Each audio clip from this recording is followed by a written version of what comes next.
नाम रोहित शर्मा है।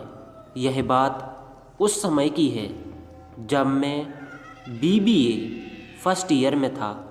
उस समय मैं मेरे कॉलेज के पास ही के एक हॉस्टल में रह रहा था। मुझे प्रतिलिपि पर हॉरर कहानियाँ पढ़ना बहुत पसंद था। मैं रोज़ कोई ना कोई हॉरर स्टोरी पढ़ता ही था, तभी मुझे नींद आती थी।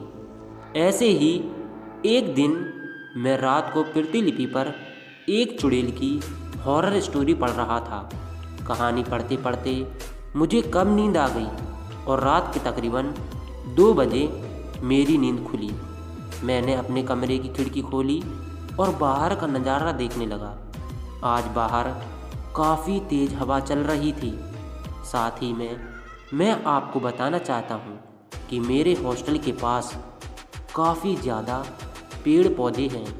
मेरे हॉस्टल के आसपास कम ही लोग रहते थे। हॉस्टल के पीछे की ओर एक घना जंगल था। मेरे रूम की खिड़की जंगल की ओर थी। मैं अपने पलंग पर लेट गया और सोने की कोशिश करने लगा, पर मुझे नींद नहीं आ रही थी। थोड़ी देर बाद मेरी आँख खुल गई। मेरी नींद एक खटखट की आवाज़ से खुली। उस समय मैं अपनी खिड़की पर पर्दा लगाना भूल गया था। बाहर एक हाथ दिख रहा था जो लगातार मेरी खिड़की के शीशे पर नॉक कर रहा था। यह देखकर तो मेरी हालत ही ख़राब हो गई, क्योंकि मेरा रूम तीसरे फ्लोर पर था। मैंने देखा कि बाहर जो कोई भी था, अब वो तेज़ी से खिड़की खटखटा रहा था। धीरे धीरे वो 2 हाथों से खिड़की को खटखटाने लगा।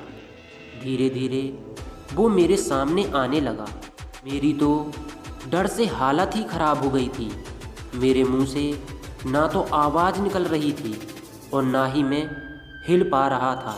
मैंने देखा कि एक झुर्रीदार चेहरे वाली औरत मेरी खिड़की के कांच से चिपकी है और लगातार मुझे ही देखे जा रही है। वो औरत मेरी खिड़की को खोलना चाहती थी, पर खिड़की अंदर से बंद थी। अब वो औरत खिड़की को ज़ोर ज़ोर से पीटने लगी और काफ़ी गुस्से से मुझे देखने लगी। मैं समझ गया कि आज ये मुझे नहीं छोड़ेगी।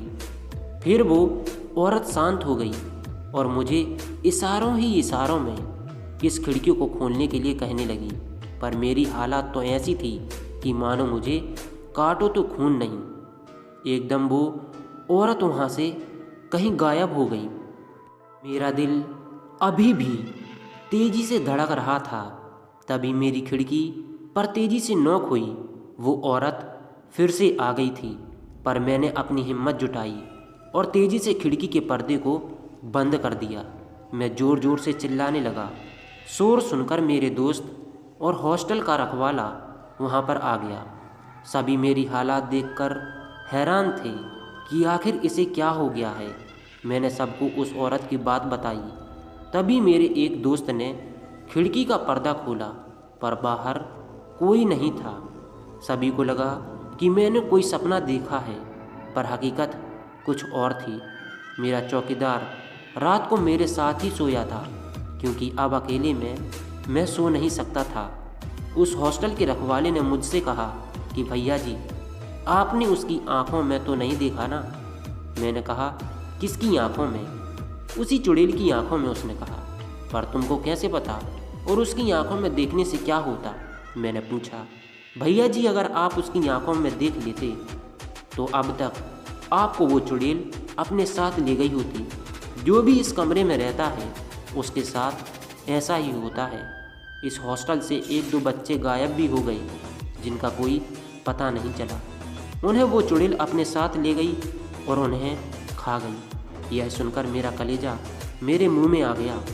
खैर, कल मैं आपको एक नया कमरा दे दूंगा, रखवाले ने कहा।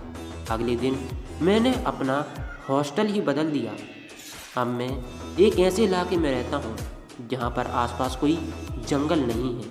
आई होप दोस्तों आपको ये कहानी बहुत ही पसंद आई हो।